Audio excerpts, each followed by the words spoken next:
Olá! Então, vamos dar continuidade ao estudo da vascularização da cabeça e do pescoço. E o enfoque da aula é a drenagem venosa e linfático destas regiões. Então, só recordando algumas características estruturais das veias para que a gente possa entender melhor esse sistema, tá? Então, aqui a gente tem uma imagem, tá? Estou mostrando aqui o sistema venoso, né? Então, o sistema venoso, ele está drenando áreas profundas, ele vai estar aqui nessa imagem, ela drena áreas profundas e superficiais do viscerocrânio, drenando região de pescoço, parte do tórax, tá? Então, todo esse sangue coletado vai ser lançado em direção à veia cava superior, da veia cava superior ao átrio direito do coração. Lembrando que para caracterizar as veias são aqueles vasos que transportam o sangue para o coração, né? Então, a gente não pode dizer aqui que as veias que carregam sangue, somente sangue venoso, tá? Porque sempre há exceções dentro da anatomia. Então, aqui a gente vai caracterizar como vasos que conduzem o sangue para o coração. Em relação à parede das veias, as paredes das veias são mais finas em relação às artérias, né, e apresentam um conteúdo colágeno maior do que as artérias, que vai conferir também resistência à parede do vaso, já que elas são bastante finas. Em relação à quantidade, a quantidade de veias ela é muito maior, né, em relação às artérias. Por quê? Aqui nós estudamos o sistema arterial e para cada artéria, principalmente os vasos menores, né, de médio, pequeno calibre em diante, todos os vasos, todas as artérias estão acompanhadas pelo menos por 2 veias, tá? Então, essas veias que estão acompanhando as artérias são chamadas de veias satélites, né? Então, para uma artéria, a gente tem 2 veias. E também a gente precisa recordar que existe um sistema de drenagem venosa de áreas que estão profundas, acompanhando as artérias, mas também tem um sistema de drenagem superficial, né? Então, que acaba aumentando muito a quantidade de veias presente no nosso organismo. Como se faz esse processo de drenagem do sangue para o coração, né? Então, um item aqui que vai facilitar o nosso estudo é que as veias sempre receberão o mesmo nome da artéria, né? Então, aqui a gente tem a veia temporal superficial, que está na região temporal, e aqui ao lado dela a artéria temporal superficial. Então, aqui a gente tem uma artéria e uma veia recebendo os mesmos nomes. Para a identificação se a estrutura é uma artéria ou a estrutura é uma veia, existem sim características que a gente percebe que há diferença entre elas. Não dá para fazer a identificação quando os vasos começam a ficar muito pequenos, né? Mas assim, esses vasos maiores dá para identificar tranquilamente o sistema venoso e o sistema arterial. Essas diferenças, né, a gente acaba percebendo pelos ramos, né, ou pelos vasos que formam o sistema, tá? Então, o sistema arterial é diferente do sistema venoso. Então, entendendo a estruturação de um e de outro, é possível fazer essa identificação. Então, nós temos aqui a veia temporal superficial, né? Então, ela também tem um ramo aqui, um ramo frontal e um ramo parietal, né? Então, esses 2 ramos, eles se unem para formar a veia temporal superficial. Aqui outra observação, tá? Então, o que acontece nesse sistema venoso? Não é correto a gente ficar falando que as veias ramificam. O termo ramificar, elas servem às artérias. Então, qual é o termo mais adequado para utilização no sistema venoso? Aqui a gente usa tributárias ou confluentes, tá? Então, as veias possuem tributárias ou confluentes, tá? Aqui é a terminologia mais correta. Então, aqui a veia temporal superficial possui confluentes, que é o ramo frontal e o ramo temporal. Então, essa veia temporal superficial, ela é uma veia que faz a drenagem da região do couro cabeludo, né? Ela tá bem na região no plano superficial mesmo, próximo à pele, né? E chega aqui na região anterior ao pavilhão auditivo. Quando este vaso, olha ela aqui, né? A veia temporal superficial, a gente removeu as estruturas moles, ficando só com o sistema venoso e o crânio, tá? Então, aqui a veia temporal superficial, atravessando aqui o arco zigomático, na região mais posterior do arco zigomático, tá? Então, ela passa entre a articulação temporomandibular e o poro acústico externo. E ela tem um trajeto descendente.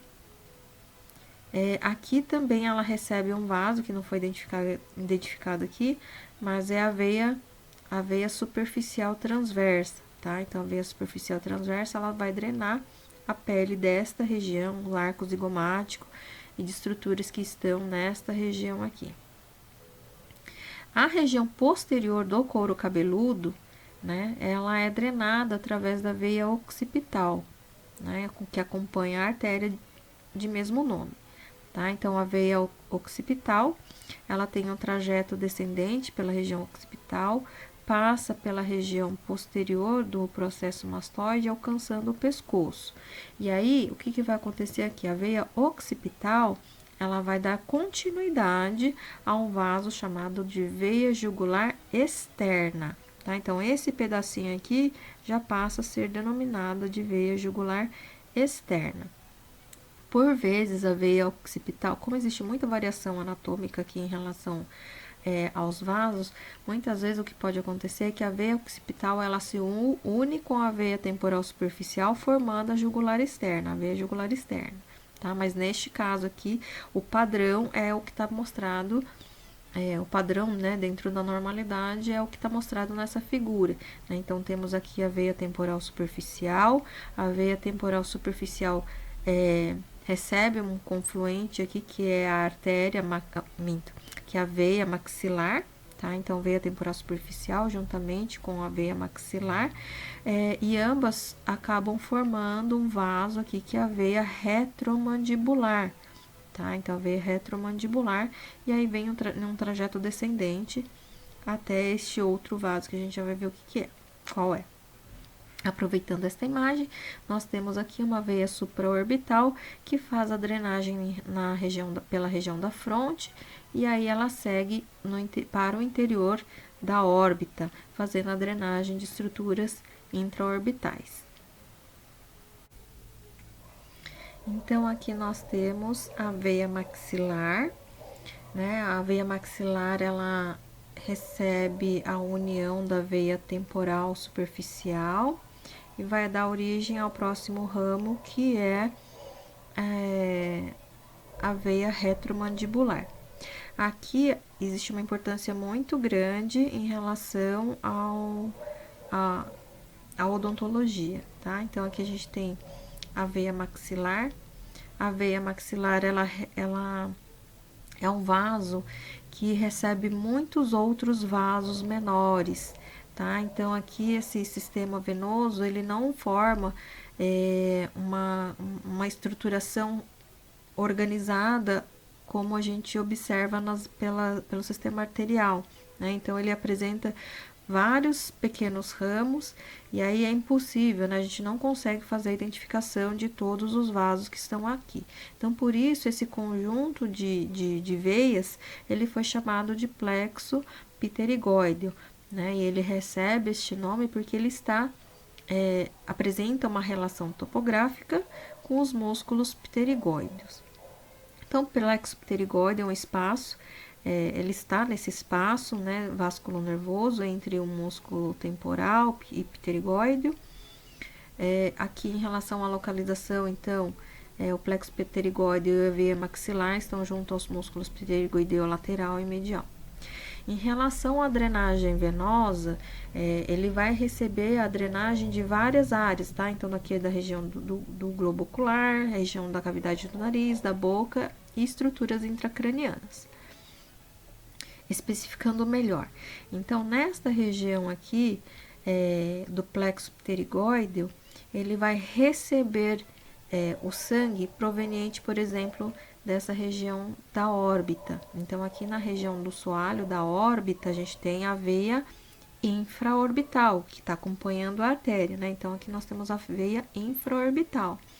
A drenagem de estruturas da parte inferior da órbita, elas são lançadas, esse sangue é lançado em direção ao plexo pterigóideo. A mesma coisa vai acontecer com a cavidade do nariz, né? Então, o sangue que irrigou as estruturas da cavidade do nariz segue em direção ao plexo pterigóideo. Então, ó, veias dos músculos da mastigação, da cavidade do nariz, do palato, né? Então, ele vai receber drenagem do palato, de todo o palato, veias meníngeas médias, ou seja, está recebendo o sangue proveniente de estruturas intracranianas, que são as meninges.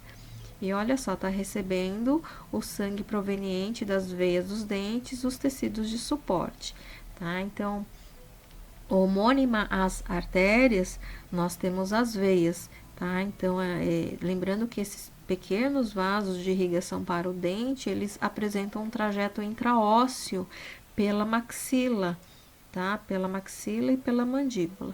Então, a gente tem a veia alveolar inferior, a veia alveolar superior posterior, a veia alveolar superior anterior, né? Então, ele vai receber o sangue proveniente das arcadas dentárias a partir desses vasos que são lançados na região do plexo pterigóideo.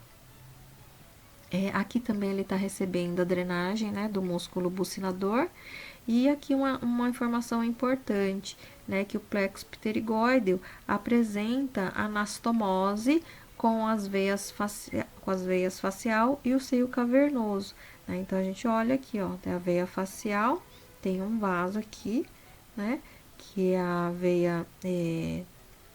veia profunda da face, tá? E através dessa veia profunda da face, ela faz comunicação com o plexo pterigóideo. É uma circulação colateral aqui. Então, esse arranjo do plexo, né?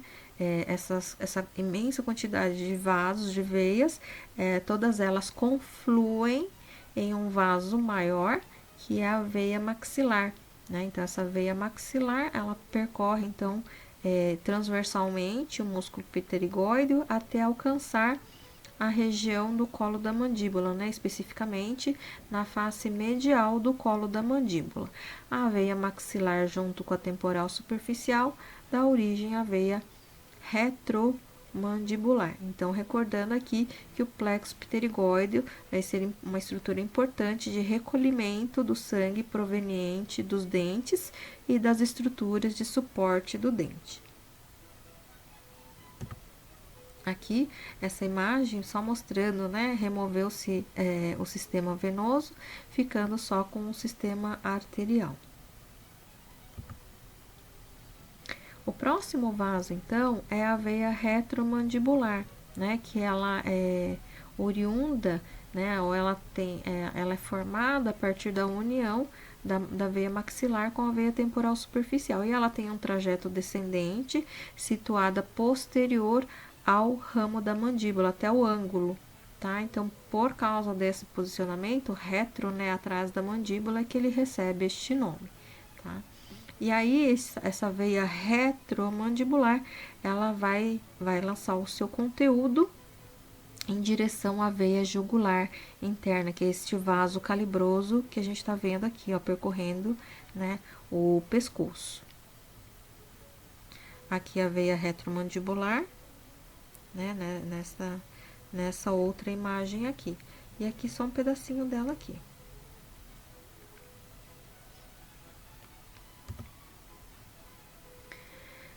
O próximo vaso é a veia facial. A veia facial acompanha a sua homônima, né? Então, ela tem origem a partir da veia angular, né? Sendo que a veia angular, ela está situada na comissura medial do olho.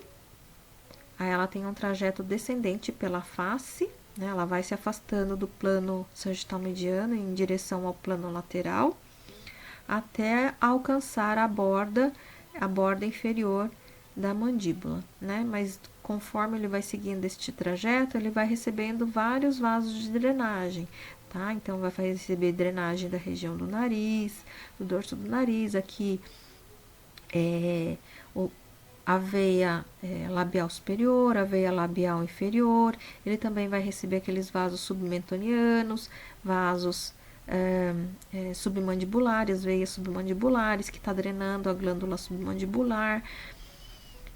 Aqui também a gente tem a veia palatina externa, tá? A veia palatina externa é responsável pela drenagem do palato mole, das estruturas que estão na região do palato mole, tá? Então aqui a gente tá observando o trajeto da veia facial. Em relação à artéria facial, diferentemente do que acontece com os outros vasos, que estão realmente uma acompanhando uma ao lado da outra, aqui ele vai apresentar uma característica diferente, tá? Então, aqui a artéria facial ela tem uma posição pelo menos 1 centímetro mais à frente do que a veia facial, né? Então, a veia facial ela é mais tem uma conformação retilínea, tá? E tá numa posição mais posterior em relação à artéria. E aí ele faz também a drenagem da mucosa, né? Auxilia na drenagem da mucosa, da mucosa,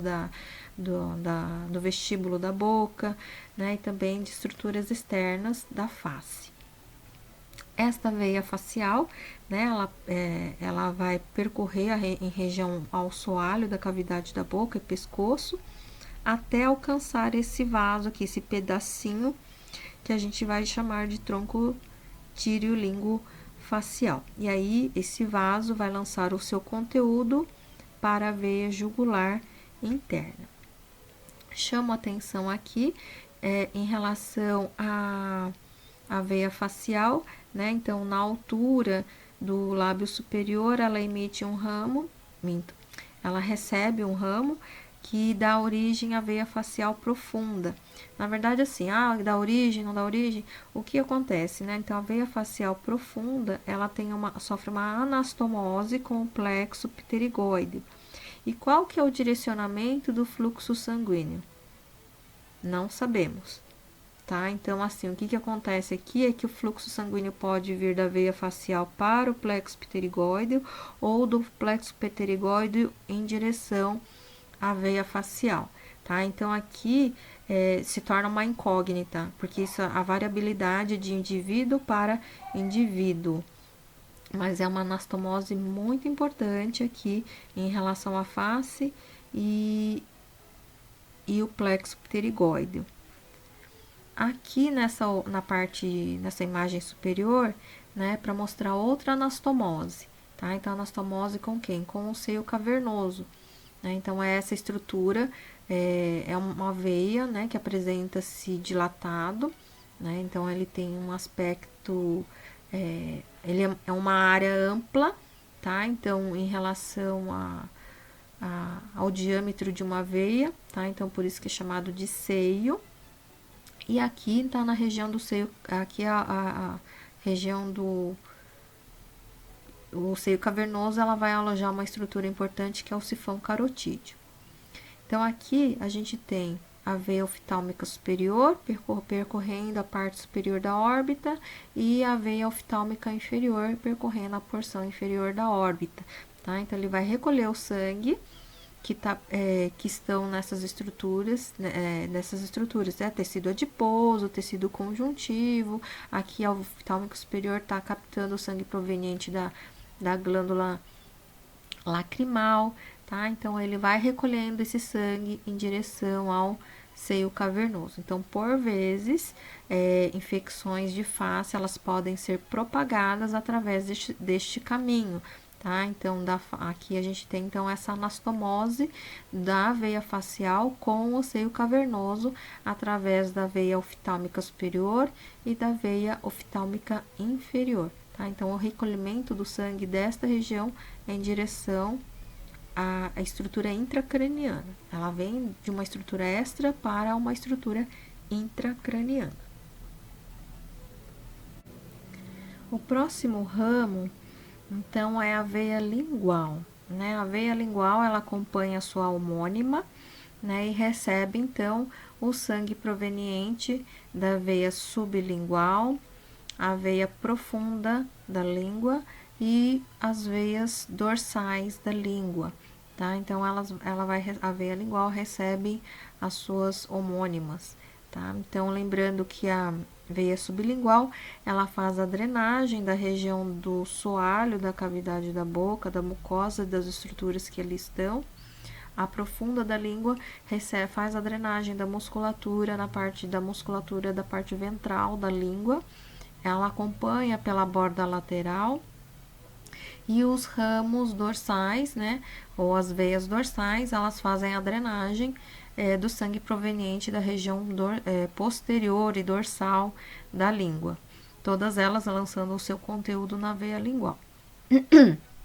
A veia lingual, ela apresenta uma relação topográfica juntamente com esse músculo quadrangular aqui, né, que é o músculo hioglosso, tá? Então, tem uma relação topográfica em relação a essa musculatura. Por sua vez, a veia lingual, né, o sangue que está neste vaso, ele é lançado em direção a um tronco, né, um vaso chamado de tronco tíreo-lingofacial. E do tronco tíreo-lingofacial, o seu conteúdo é lançado para a veia jugular interna. Então, aqui a gente tem uma imagem aumentada, né, só para mostrar aqui a veia sublingual, que por sua vez, recordando, ela faz a drenagem dessa região sublingual, tá? Então, a musculatura, a mucosa, aí fármacos que são lançados nesta região são captados por esta veia, tá? E aí ele vai seguindo pelo soalho da cavidade, aqui ele pode encontrar a veia facial, né, formando o tronco tíreo-lingofacial. E aqui a porção ventral da língua, né, mostrando a veia lingual recebendo a drenagem proveniente da glândula salivar sublingual, né, lançando seu conteúdo, então, depois para o tronco e depois em direção à veia jugular. A veia jugular interna é este vaso que percorre o pescoço, tá? É um vaso longo que percorre o pescoço e que apresenta a sua origem a partir do forame jugular, que nós estudamos como acidente ósseo, né? A veia jugular interna, ela recebe o sangue proveniente de estruturas intracranianas. Então, ela é responsável pela captação do sangue que faz a drenagem do sistema nervoso, das estruturas que envolvem o sistema nervoso, né? Esse sangue que é captado por esses elementos são lançados no interior de estruturas chamadas de seios da dura mater, né? E aí, o último seio da dura mater é o seio sigmoide. Então, o último seio, que é o seio sigmoide, atravessou o forame jugular, o vaso passa a ser denominado de veia jugular interna, tá? Então, em relação à posição, realmente ela tem uma posição mais interna, sendo a mais calibrosa das veias jugulares. Então, aqui nessa imagem, a gente tem a veia jugular interna acompanhada pela artéria carotídea, né? Então, a artéria carótida comum, os dois vasos aqui, e que estão embainhados, estão envolvidos pela fáscia carotídea, pela bainha carotídea, tá? Que serve para manter as estruturas em posição. E observem que esse vaso, eles vão ficar parcialmente cobertos por essa estrutura muscular, que é o músculo externo cleidomastoide, tá? Então, a veia jugular interna, assim como a artéria carótida comum, estão recobertas, né, estão profundas à face interna, né, do músculo externo cleidomastoide. a veia jugular interna, então ela tem um trajeto retilíneo descendente, e aí ela vai receber esse tronco aqui que eu venho falando dele já antes, né, que é o tronco tíreo-lingofacial. Tá? Então, o que é o tronco tíreo-lingofacial? Significa que ele vai receber o sangue proveniente de estruturas da tireoide, tá? Tanto da cartilagem como da glândula tireoide. Tá? Então, o tronco tíreo-lingofacial recebe a drenagem destas estruturas, linguo, então por causa da veia lingual, e facial devido à veia facial, tronco tíreo-lingofacial. Por vezes, a veia lingual se une com a veia facial antes de formar o tronco. Então, existe uma grande variabilidade anatômica também em relação à constituição, à estruturação desse tronco tíreo-lingofacial. Mas, independente disso, o seu conteúdo é lançado em direção à veia jugular interna. Então, ó, só para ilustrar aqui, foi removido, aqui a gente tem um corte sagital mediano, né, a dura mater, os espaços da dura mater, que são os seios, né, então eles vão fazer o recolhimento do sangue proveniente das estruturas internas. Aqui o seio sigmoide, tá, aí o seio sigmoide passa o forame e vai dar origem à veia jugular interna. Aproveitando essa imagem aqui, lembrando das anastomoses, tá? Então, a gente tem aqui a veia facial, que tem o seu trajeto descendente, as anastomoses pela veia oftálmica superior, veia oftálmica inferior, que lançam o conteúdo em direção ao seio cavernoso, tá? Tá aqui o seio cavernoso. E essa estrutura aqui em rede é o plexo pterigóideo, né? O plexo pterigoide. E o plexo pterigoide, então, ele está recebendo o sangue proveniente, olha lá, da porção da veia oftálmica inferior, da veia infraorbital, que também vai estar aqui, e de outras, né? Então, aqui a gente também tem um vaso, que são as veias, a veia facial profunda, tá? Então, fazendo anastomose com o plexo pterigoide. Aí, o que tem a ver aqui? A disseminação, por exemplo, de uma infecção localizada na polpa dentária, que pode alcançar estruturas intracranianas, né? Então, como que isso pode acontecer? Né? Então, é sabido, existe na literatura, a gente vê casos de propagação de infecções odontogênicas em direção às estruturas internas. Como? Que caminho que essa bactéria pode percorrer, alcançando áreas internas, né, do crânio. Então, só recordando aqui, o plexo pterigoideo recebe o sangue, então, proveniente das veias alveolares, né, e aí o sangue, então, recolheu das veias alveolares, drenam aqui para o plexo pterigoide, e o plexo pterigoide tem comunicação, tem anastomoses com o seio cavernoso, tá? Então, aí a bactéria pode seguir por aqui, ó, e até alcançar e se instala nessa área aqui, que é rica, que é ampla, é uma área ampla, né? Então, assim, ele pode permanecer nessa região. Então, é uma via também de infecção por via hematogênica. Então, a gente tem a veia jugular externa, tá? Então, esse vaso aqui é a veia jugular, tá em asterisco, amarelinho aqui e aqui, né? Então, como diferenciar a veia jugular externa da interna? A interna, ela é muito mais calibrosa, tá? Então, ela tem um aspecto até retilíneo ao longo do pescoço. Lembrando que ela faz recolhimento do sangue proveniente de estruturas intracranianas. A veia jugular externa, por sua vez, a veia jugular externa, olha só, ela tem origem a partir da veia occipital, tá? Então, ela vem, drena o couro cabeludo pela veia occipital, passa posterior ao pavilhão auditivo e alcança o pescoço pela superfície externa do músculo esternocleidomastoideo. Então, conforme ela vai percorrendo o músculo esternocleidomastoideo, ele passa a ser nominado de veia jugular externa, tá? Então, essa é a relação. Ele está situado externamente ao músculo esternocleidomastoideo.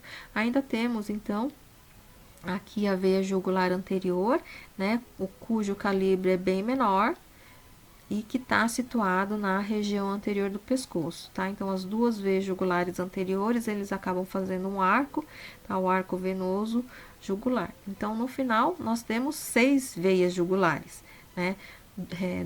Duas jugulares internas, duas jugulares externas e duas jugulares anterior, tá? Então, esses são os vasos que fazem aqui a drenagem da região do pescoço. E aqui fica o slide para vocês identificarem os principais vasos que a gente estudou até o momento, tá? Então, aqui a veia temporal superficial, aqui a veia maxilar, a veia angular, a veia facial, percorrendo, né, o seu trajeto descendente, a veia mentoniana, submentoniana, aqui a gente vê o plexo pterigóideo, a veia oftálmica superior, oftálmica inferior, veia tireoidea superior, formando o tronco tíreo-lingofacial, a veia aqui, veia retromandibular, aqui a veia occipital, aqui a veia jugular externa, a veia jugular externa, e aqui a veia jugular anterior e formando o arco inferior aqui, tá? Então, aí a veia jugular interna vai receber aqui a veia subclávia, e aí as duas, a união das duas dá origem à veia cava superior que estudamos no coração.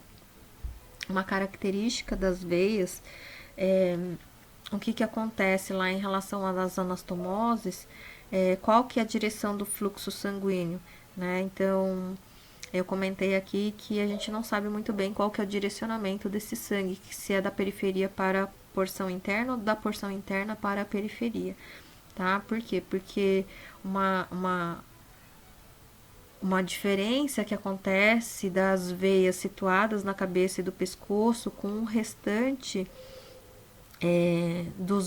das veias que estão situadas no corpo é que estas veias não apresentam válvulas em seu interior. Lógico que sempre tem a exceção, tá? Mas a maioria delas não apresentam válvulas em seu interior. Por quê? Porque ele já está numa posição que favorece elas já estão numa posição que favorece a ação da gravidade, tá? Então, por isso que existe a ausência desses elementos. E aí, o fluxo sanguíneo, ele pode ser direcionado para locais, ser direcionado, né, para posições diferentes. Bom, agora a gente vai para a drenagem linfática da cabeça e do pescoço, né? Então, aqui tem até uma mocinha fazendo drenagem linfática na face, né? Muito agradável, mas vamos lá. Então, aqui a gente tem qual a importância do sistema linfático. Então, as vias linfáticas constituem um dos principais meios de disseminação de processos infecciosos e tumores malignos que podem converter-se em focos infecciosos e neoplásicos. Diagnóstico de provável local desconhecido de um processo patológico, se o linfonodo ou grupo deles for encontrado afetado. A profilaxia e diagnóstico precoce do câncer de boca. Isso aqui é a importância anatomoclínica, tá? Porque a importância funcional não está relacionado com isso, tá? A importância funcional é fazer mesmo o processo de drenagem do líquido que fica no interstício, tá? Então, ela vai auxiliar, o sistema linfático, ela vai auxiliar o processo de recolhimento de líquidos que estão entre as células. Mas dentro da odontologia, ela se torna importante para a detecção e conhecimento dessa propagação desses efeitos patológicos que podem acontecer aí no indivíduo. Então, a gente tem aqui um sistema linfático. O sistema linfático é um sistema anexo ao sistema circulatório. É um sistema de mão única, né? Porque elas têm início em estruturas chamadas de capilares linfáticos. E aí, a partir desses capilares linfáticos, o seu conteúdo, que é a linfa, né, que ele tem uma composição muito semelhante ao plasma sanguíneo, né, então tem proteínas, possuem células, possui íons, né? Tem várias substâncias compondo a linfa. E aí, ao longo do trajeto desse sistema linfático, aqui só está representado o sistema linfático na região do tronco, mas está distribuído no corpo inteiro. Ao longo do trajeto desses vasos, existem pequenas estruturas nodulares, que são esses elementos que lembram até o formato de um grão de feijão. Tá? Então, aqui são os nodos linfáticos. Ele apresenta um estroma, né, formado de tecido conjuntivo, e no interior desse estroma existem células que darão origem às células do sistema imune. Tá? Então, são células que produzem linfócitos, e aí essas células serão responsáveis pela produção de anticorpos. Tá? Então, aqui a gente tem os vasos que são aferentes ao linfonodo e o vaso que é eferente ao linfonodo. Tá? Então, tem todo esse recolhimento de líquidos que ficam no espaço intersticial. Tá? Então, aqui a gente vê a drenagem de membro inferior e abdômen. Eles conduzem a uma área dilatada que fica na região do tronco, chamado de cisterna do quilo. E a partir daqui ele segue pela região torácica até alcançar a união da região da veia jugular, tá? A veia jugular interna com a veia subclávia, tá? Então, na união das duas veias, são lançados o conteúdo linfático. Então, muitas vezes, a presença por exemplo, a presença de células tumorais em determinada região, o foco de observação também são os nodos linfáticos próximos a esse foco, tá? Porque uma célula tumoral, ela pode se destacar do tumor e ser recolhido por essa via linfática, e a partir da via linfática percorrer, então, todo o organismo. Então, aqui nós temos aqui uma rede capilar, aqui a arteríola, formou os capilares, cada estrutura dessa é uma célula, e a rede venosa. Interconectada entre esses capilares sanguíneos, nós temos os capilares linfáticos, tá? Então, aqui, ó, um capilar linfático tem origem como se fosse um dedo de luva. Aqui são as células do tecido, o espaço intersticial e o conteúdo que está aqui, o excesso de líquido, ou líquido que não foi captado pelo processo de absorção, né, de secreção e absorção da dinâmica de fluidos, tá? Então, esse excesso de líquido, então, é captado por este capilar linfático. Tá? Observe que o capilar linfático, entre as células que formam o capilar linfático, ele apresenta grandes espaços. Tá? Então, esse espaço pode ser o local de passagem até dessas células que estão em volta aqui dela.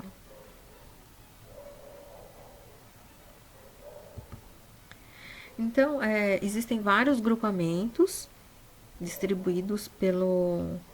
que estão distribuídos pelo nosso organismo, né? Mas aqui eu só vou focar alguns grupos de linfonodos.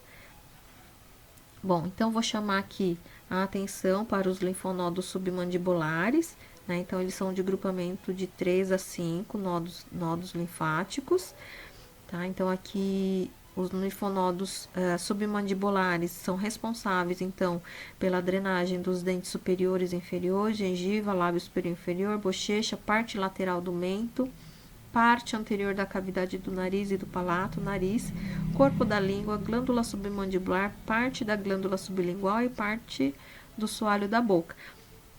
Ou seja, esses linfonodos submandibulares, ele está restrito a esse triângulo da face, onde está a boca, tá? Então, ele vai ser responsável pela drenagem desta região.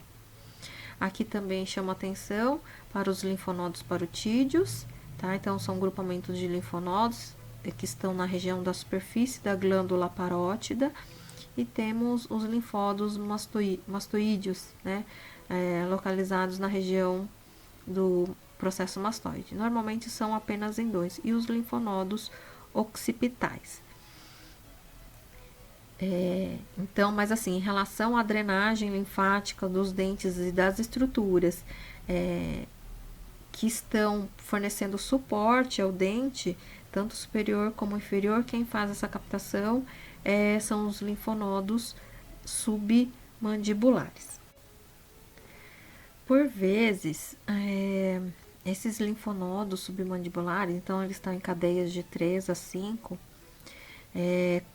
quando há uma infecção dessas regiões aqui citadas, elas são propagadas para essa região, porque propagado para esses linfonodos, né? Então, o que acontece? Quando há uma infecção nessa região, as células dessa região, elas se tornam, a sua atividade se torna aumentada, né? Como elas estão relacionadas com o mecanismo de defesa, tecido linfático, está relacionado com células do sistema imune, elas se tornam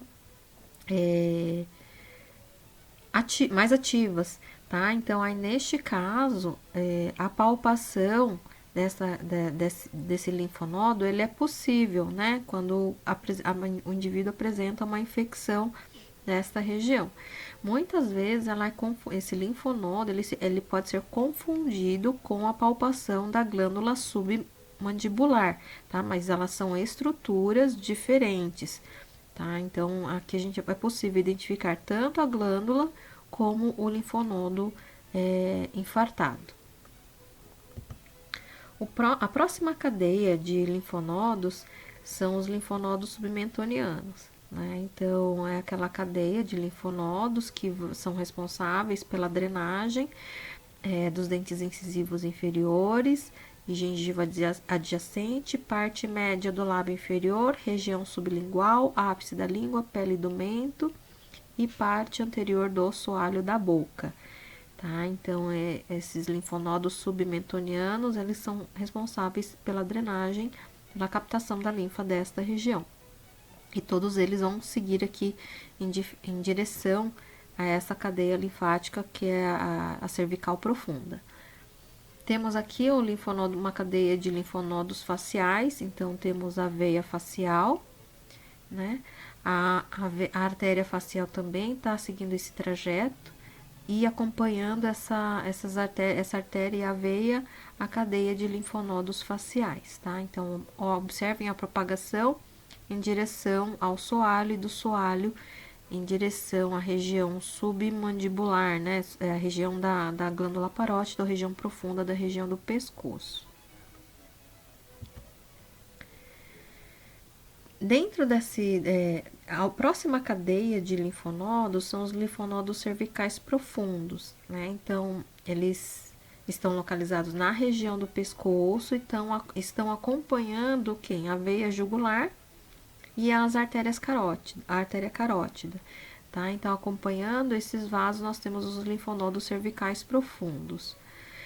E aí, eles fazem a drenagem da região da raiz da língua, região sublingual, posterior do palato, cavidade nasal, faringe, glândulas salivares, tonsila palatina, orelha e corpo da glândula tireoide, ou seja, ela é responsável pela captação das estruturas mais posteriores da cavidade da boca e profunda, tá?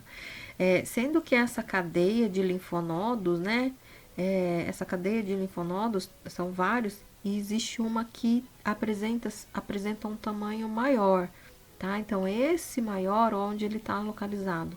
Aqui o ventre posterior do músculo digástrico, aqui o estiloióideo, e aqui o ventre posterior do músculo digástrico. Então, quando esse linfonodo tem o seu tamanho aumentado devido a uma infecção de cavidade da porção posterior de cavidade da boca, né, ou uma faringite, ele se torna aumentado e olha só como que ele pode aparecer, né? Então, através da anatomia de superfície, ele pode ser identificado, tá? Então, olha a presença do linfonodo aqui e ele aumentado. O que auxilia na identificação desse linfonodo? Isso aqui, ó, né? Então, que estrutura é esta que a gente observa pela superfície, na anatomia de superfície? O músculo externo cleidomastoide, tá? Então, aqui a gente Pela anatomia de superfície é impossível identificar o ventre posterior do digástrico, né? Mas aqui a gente identifica o músculo esternocleidomastoide fazendo o movimento correto para a identificação. É possível visualizar aqui a tonsila, o linfonodo infartado. Tá bem infartado isso daqui, tá? Então, o termo infartado, ele é comum para os linfonodos, tá? Então, toda vez que o linfonodo se torna aumentado devido a uma infecção, a presença de um processo infeccioso de uma determinada região, ele é dito que está infartado, tá? Então, o linfonodo está infartado, está aumentado.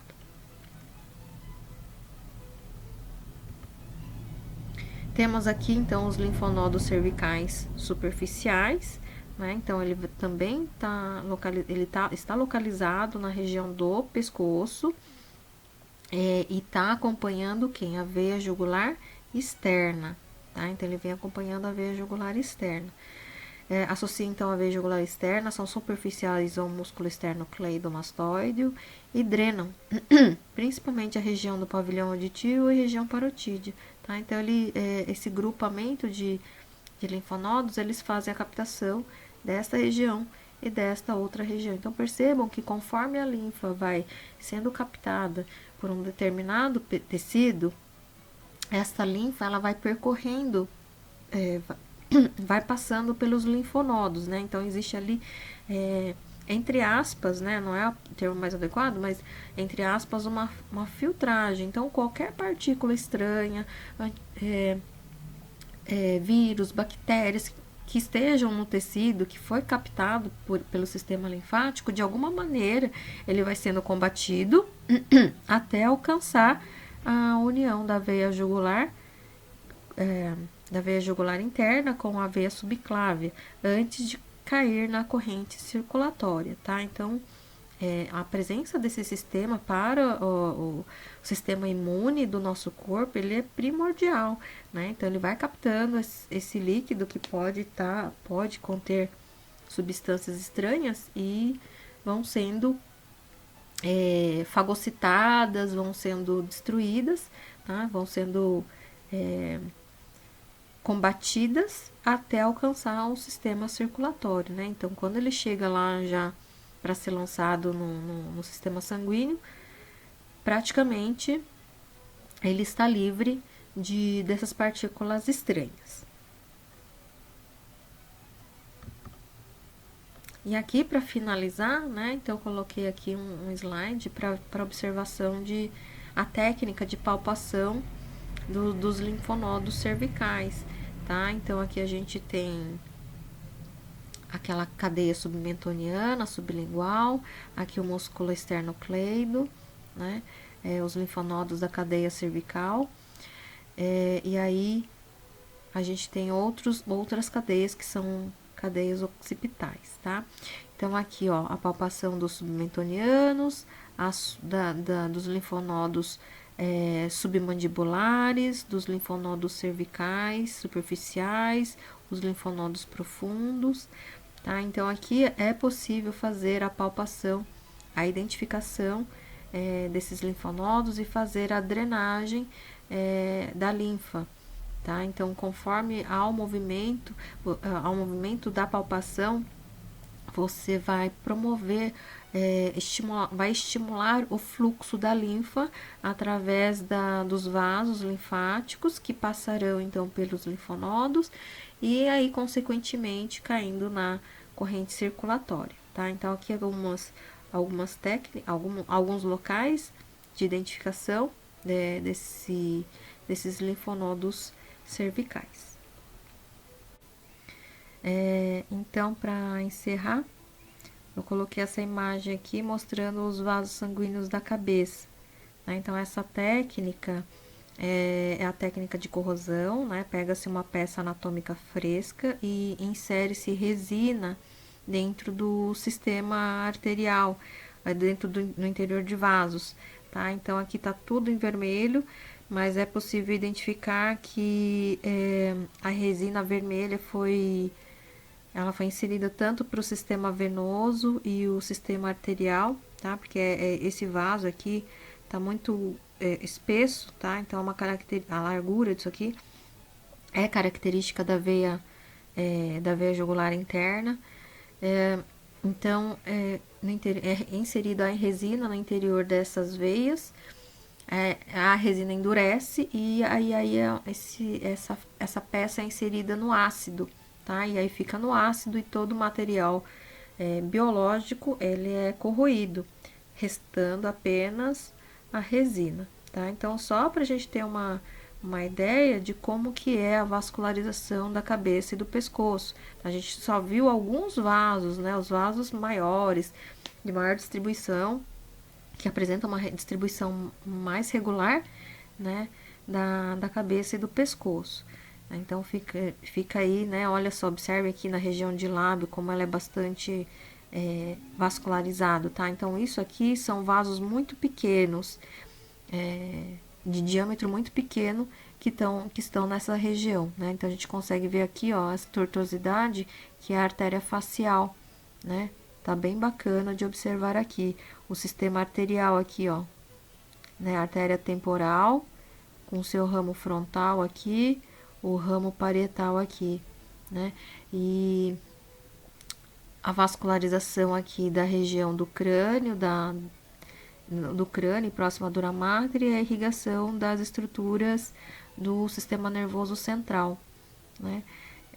Então, assim, a região, todo o nosso organismo, ele tem uma vascularização muito intensa, né, para alcançar todas as células, né, esses trilhões de células que compõem o nosso organismo, tá? Então, aí a gente agora finaliza com o sistema vascular, e o próximo conteúdo, então, será sobre o sistema nervoso.